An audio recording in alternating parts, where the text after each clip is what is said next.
Hi everyone, delonewolf here. Welcome back to EVE Talk, your weekly look at the market in EVE Online. Well, weekly. This one is actually a 2-week span between this EVE Talk and the previous one. And so also all the numbers on the ticker below are from 2 weeks ago. Keep that in mind because, well, normally I do try to update every single week. But because I was on vacation, that didn't work out. Anyways, let's go take a look then. Maybe we can see some bigger movements or something like that over the last 2 weeks in some of the goods that we tend to check. So let's start with plex. You can already see from the ticker that plex has been going up, and we are currently at 895 million. Whoops, I'm also writing down the time here for a 30-day pilot's license, which is obviously increasing in price at the moment. I do think that there's still a lot of pressure from the Plex for Good rally in this, because this is counter to what normally happens. Normally we are closing in on a summer, activity slowly decreases. You know, it's a seasonal thing, I think, for most MMOs, and that generally tends to have a lower price for Plex. So I honestly think that pretty much the entire increase in price that you're seeing here starting early April is due to first speculation, this first bob right here, but after that it is Plex for Good that has taken over a lot of the market here, because there are basically a lot of Plex that are going out of the system, and so that means that decreased supply for people that actually want to use them, and does an increase in price. We can also see that the multiple pilot training certificate, oh, this is actually a 1-year chart, I'll go to a 6-month chart, has been going up in tandem here. We are now at 937 million, and this one was 894. Oh, I'm quite amazed. That's a pretty big jump up all of a sudden. Something like 40 million more than a plex.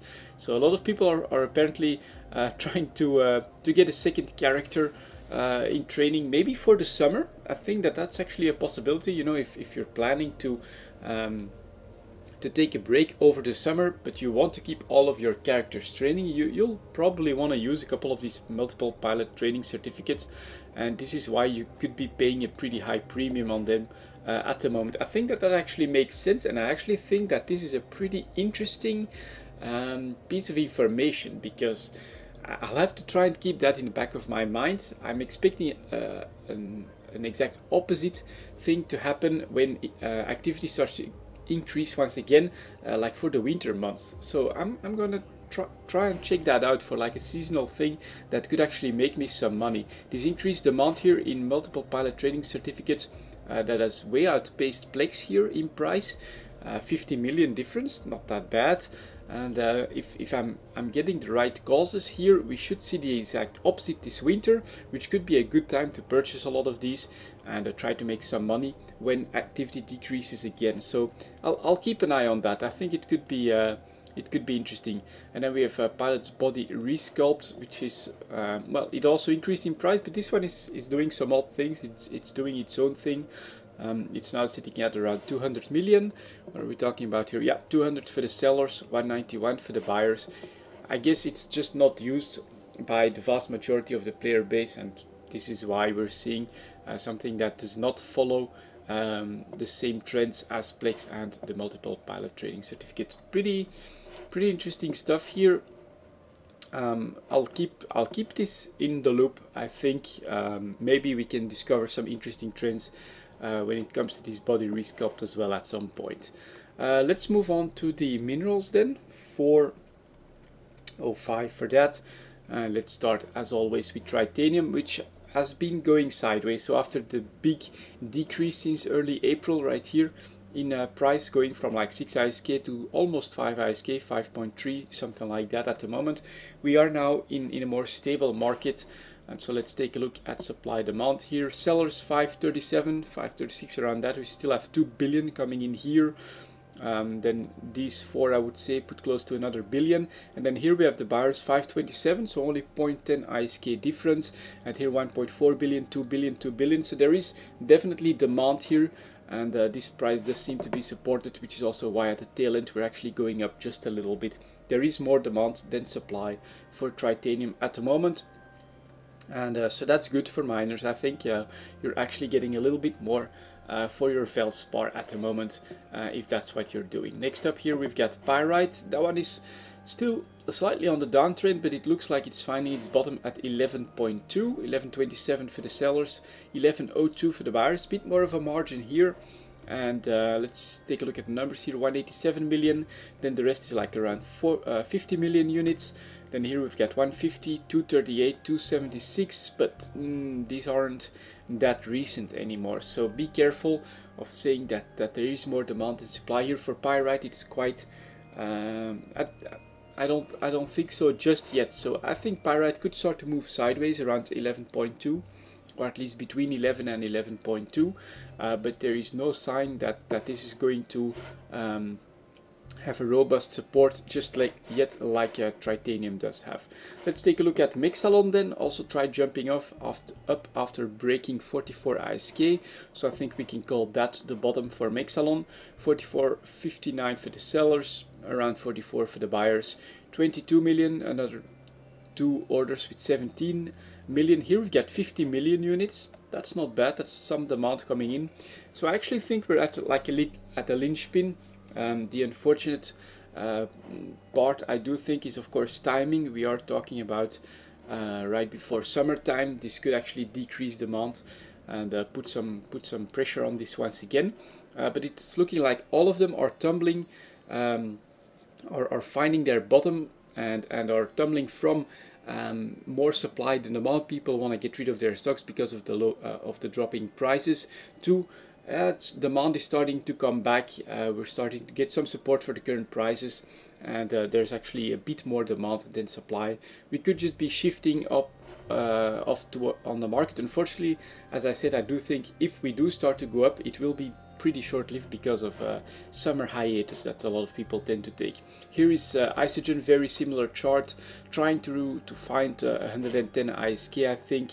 Yeah, just below that for the sellers, 107.85 for the buyers. Very small margin for Isogen, you know, which is like 10 times more than pyrite, and we're talking about what are we talking about here? 2 ISK in margin here, so that's definitely not a lot. And it's looking like 110. And again here, let's take a look at supply. 26 million, 8 million, 42.17. These are also pretty recent, but here we've got 36, 14, 10.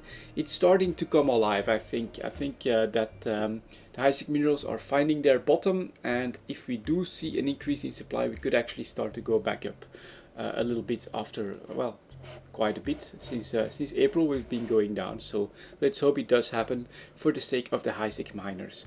Next up, null-sec stuff. Let's take a look at Noxium here. Whoa, that one is actually seriously going down to 520. This is, let me quickly check the 1 month chart. At halfway point around here is when I went on vacation.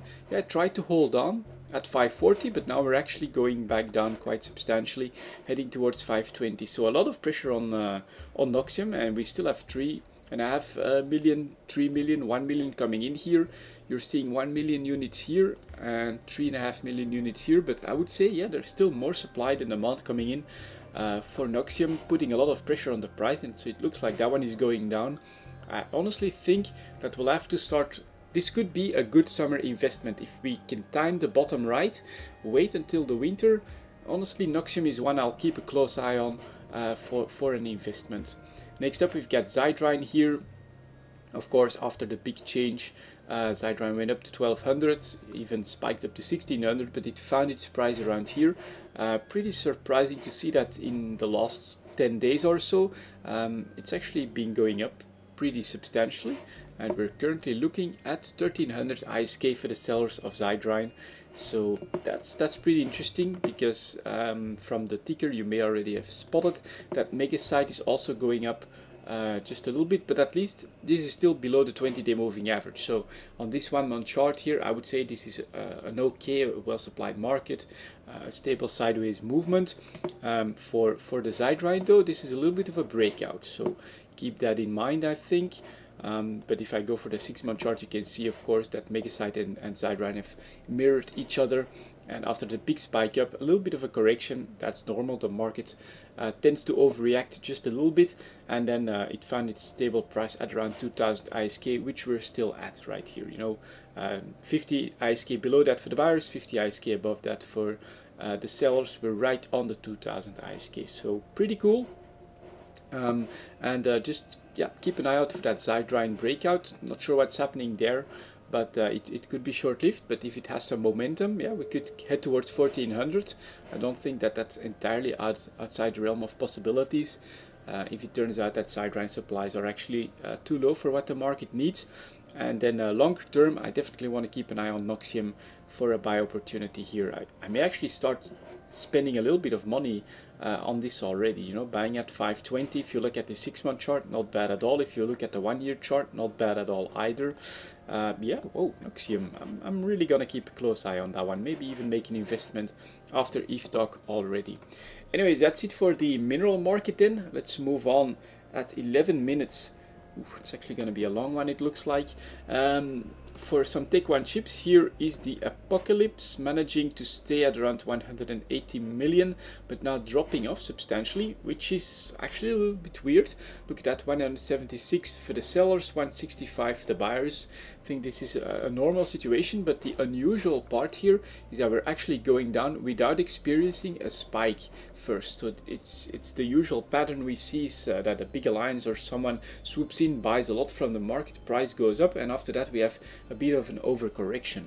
But if we're heading back to 175, which has been, I would say, the normal Apocalypse price for the first 3-4 months here, and that only with the mineral changes we've slowly been going up a little bit on the bigger ships, this has completely countered that. So if the Apocalypse goes back to 175, then that's very good news for the Tech 1 market, for having a stable Tech 1 market at least. And it's a possibility, because this downtrend here is completely counter to what we usually see in Tech 1 market. So if it stops here, it could be quite okay. Here's the Caracal chart, then a very popular ship. You can see several spikes of like big purchases with the flooding by industrial players to restock the market, try and take advantage of the higher prices, with of course generally an overreaction here on these downtrends. But over the last 6 months though, the Caracal has gone from like 10.5 million to what are we looking at here, 11.5 million, so an increase in price by around 10%. And it looks like it's actually going to sustain that. You can see that the bottoms tend to come in higher and higher, and then this spike here at 12.4, 12.2, 12.4 is pretty damn high for a Caracal, immediately followed by another one at 11.8. So this could be a sustained situation for the Caracal, which is also going to get a new model, I think, in the next release. So that could maybe be why there's a bit more demand at the moment as well. That's another possibility. Next up, we've got the Dominix. Also look at that. After going up for like the first 4 months, I would have thought that the mineral changes would have kept the Dominix in this higher range at around the 200 million mark, but now we're slowly trending back down towards the 195, and in fact the buyers are at 186, very ambitious. The sellers at 194. So we're coming back into the Tech 1 price range that we've had for like more than a year before all of these changes. Pretty interesting situation, a bit unexpected in my book. Here we've got the Myrmidon. For some reason that one's been going up quite a bit in a nice double spike here at the tail end. We are now back to at 52 million for a Myrmidon, even below 50 million for the buyers. Average before that I would put that at 51 million, so we're closing in on that point once again. Let's see if this downtrend here has some momentum or not. But yeah, again, most of the ships are once again finding their prices from 6 months ago, except for the Stabber. If I go for a 1-year chart here, the Stabber has known a very nice period of very stable prices between 10 and 10.5 million, but after that again the spiky behavior, people buying big Stabber fleets, I think this is, with the reaction right here. And now we're currently looking at 11 million, so a little bit higher for the Stabber in order to purchase them. So we'll see if that actually maintains or not.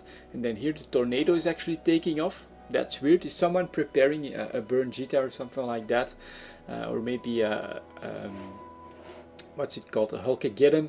That's been quite a while as well since we've seen that, but this is definitely a breakout with even the correction. You know, usually you go up in price right here and then you correct back below 20-day moving average. You even reach bottoms and then try to move your way back up to the average. Right here we get a spike up to 72 million, tried to correct a little bit, but we're back up to 74 million. So either there's just not been that much supply, but 110.30, that's not really what I'm seeing here, and so this is a little bit outside of what we generally see as well. And it's for the tornado, probably the best alpha per ISK that you can get in the game. So is something in the works for ganking? I think it's a possibility. If you have another explanation, feel free to post that in the comments, of course. And then finally here we have the Vexor, which is still managing to stay on a higher average price in like the last 2 months compared to 4 months before that, but also with quite spiky behavior right here. So we'll see maybe if that ends, if the Vexor finds a more stable periods, that we could slowly be going down, just like what we're seeing here with the Apocalypse and with the Dominics. After the spikes comes a more stable period, and we're actually heading back towards the normal prices we've pretty much had for more than a year for Tech 1 chips. So yeah, Tech 1 market looking quite healthy, I think, and nothing too much out of the ordinary, except yeah, for that Apocalypse drop and then that tornado increase in price right here. I'll keep an eye on that as well. Next up, Tech 2 ships. Let's see at 1640. Let's see if we can find some trade-worthy movements here. We've got the Basilisk coming off of a bottom, but not going high enough just yet, so I'd be very careful here. We've got the Guardian going up. That's very nice because I actually purchased a few. What are we looking at for the sellers here? 136.5, the buyers 131. Where is that on the chart? 131 here for the buyers, 136 is right around here at the data points for the sellers. Not bad. If you've managed to buy out this little bottom here, you're looking at already a pretty good sell opportunity with quite some profit in the works. So yeah, good one for the Guardian. If you manage to purchase them, you know, right here at this bottom part, you're looking quite good at the moment. Next up, we've got the Hound, unfortunately coming off of a spike to 17 million, which is not that high, and already trending back down. Be a little bit careful. I did buy a few at this very bottom right here, but that's a bit more of a medium term. I think I'd like to get back to these averages before I try to sell. Same with the Manticore. So yeah, I'm neither a buyer or a seller at these prices for these ships. Here is the Nemesis again, 18.5, so that's a little bit too low for me to purchase a Nemesis at the moment. I bought them, I think, close to 18 million, and so I'm gonna wait for a better opportunity. Here is the Oneros. That's quite okay. So apparently logistics are back in vogue. Those are going back up in price pretty heavily. Could be with all of the sovereignty changes that Nosek is preparing for stuff, and that the stealth bomber is not going to be used that much, but that you'll actually need fleets with logistics to capture sovereignty. I think it's definitely a possibility. So coming off of a bottom below 140, if you purchased here, you're currently looking at sellers at almost 160, so that's not that bad. Supply is not that big. So on Neros, if you have a few lying around, you could consider trying to take some profits. Here's the Purifier then. Good to see the Purifier moving to a higher average of 18 million. I bought quite a few, I think close to this bottom right here at 16.5, but I'm gonna wait for closer to 20 million. At some point I do think that stealth bombers are going to come back, and that's when I'll try to sell my stocks. Here's the Scimitar then. Did a nice little spike right here, unfortunately going back down towards 120 million. Below that for the buyers, you could almost consider buying some Scimitars, considering what the other logistics cruisers are doing. So okay, I'm not seeing that many opportunities, unfortunately. The stealth bombers did not break out, but there is definitely some movement in the logistics cruisers in the Tech 2 market. I would say that might just make you some trade money. Next up, Tech 3 ships, 1935 for that. Let's take a look here. The Confessor 6-month chart, you can see that that one is just very stable. We did get another spike in volume here all of a sudden, but as you can see, that did not exactly have an impact on price. 32 million for the buyers, 34 for the sellers. The margin has definitely closed by quite a bit, and yet still the volumes are coming in here. 99, 99, 46, 60. Yep, Confessor, very affordable. This is going to be very close to production costs, honestly. And even big volume spikes don't really have a big impact on the price. So the cruisers, that could be a little bit of a different story here. The Legion is trying to hold on to 150 million, so that's not bad. 155 for the sellers, 134 for the buyers. Volumes though, 18, 10, 18. Yeah, it's still there, that overproduction in the Tech 3 cruiser market, so be a bit careful. I actually think that there is pressure on the Legion price, despite the fact that 155 is not bad. It's decently high. We've seen it much lower. Next up, we've got the Loki here, again trying to hold on to 140, but 10, 12, 6, 7, another 4 coming in here. It's going to be very hard. I do think there's a lot of pressure from supply on these ships. Here is the Proteus then. Try to go to 160, but again here you can see the correction. Heading towards 140, and supply, well, it's not that bad here for the Proteus, but I guess that a lot of it has actually already been stabilizing. Here you can see 13, 56, 21, and that's still less than a day ago. So all of these are actually also less than a day ago, and so despite the fact that these are smaller numbers, the fact that these orders are here does mean that you can still see oversupply in the Proteus and thus pressure on the price. I guess it's just because a lot of people try to still sell close to 160 that the Proteus took a bit of a hit here, and that there's so much coming in. Here's this Vapul then, 35 million. I'm really surprised at how quickly this Vapul is coming in line right with the Confessor when it comes to price. But I guess let's take a look at some volumes here. 121, 126, 157, and here we still have 10 and 12 of them coming in. So a lot of Tech 3 destroyers coming to the market. This means that even volume spikes are hardly going to have an impact on the price. Here you can see a small one price, nope, still going down. And then finally here we have the Tengu. Trying to hold on to 140. Unfortunately 14, 3, 8, all of these very recent, less than 4 hours ago, and so that oversupply pressure, it is there for the cruiser market, but it's not like it's going down in any substantial manner or sustained manner just yet. So I do think that there's buyers keeping an eye on Tech 3 cruisers as well. At the right opportunity they buy big volumes, causing a bit of an increase in price, but then that pressure is always there continually because we just have much more supply and production capabilities than these ships are being used up at the moment. And then for the extra material, 23 minutes for that, so actually made good time in the end there. I'm going to check on the isotopes. Let's see what that one have been doing in the last 6 months or so, coming off of yeah, pretty high prices, reaching a bottom of 600. They've now been going up until a spike at 800. That's quite a lot, but right now we're actually back in a correction phase. So you had a good opportunity to sell a while ago. You can see some big volumes here as well, but now we're normalizing. Let me see, for helium isotope, 715 for the sellers, 700 for the buyers. And the question is this downtrend going to have some momentum? Yeah, considering these orders, well, it's actually okay, but there is some pressure definitely with these orders of 2 billion units coming in here. So yeah, isotopes here, after a nice big spike, we're correcting back down a little bit. Let's take a look at hydrogen ones. Completely different charts, quite unexpected. A complete downtrend over 6 months from 720 ISK to 640 ISK. Let's maybe take a quick look at a 1 year chart here. Man, it's even coming from 840, so that's a very long time and very sustained. I once again would consider this close to something that could be investment worthy, just because of how low it is, even on a 6 month and on a 1 year chart. So hydrogen isotopes, interesting. That is completely different from helium isotopes.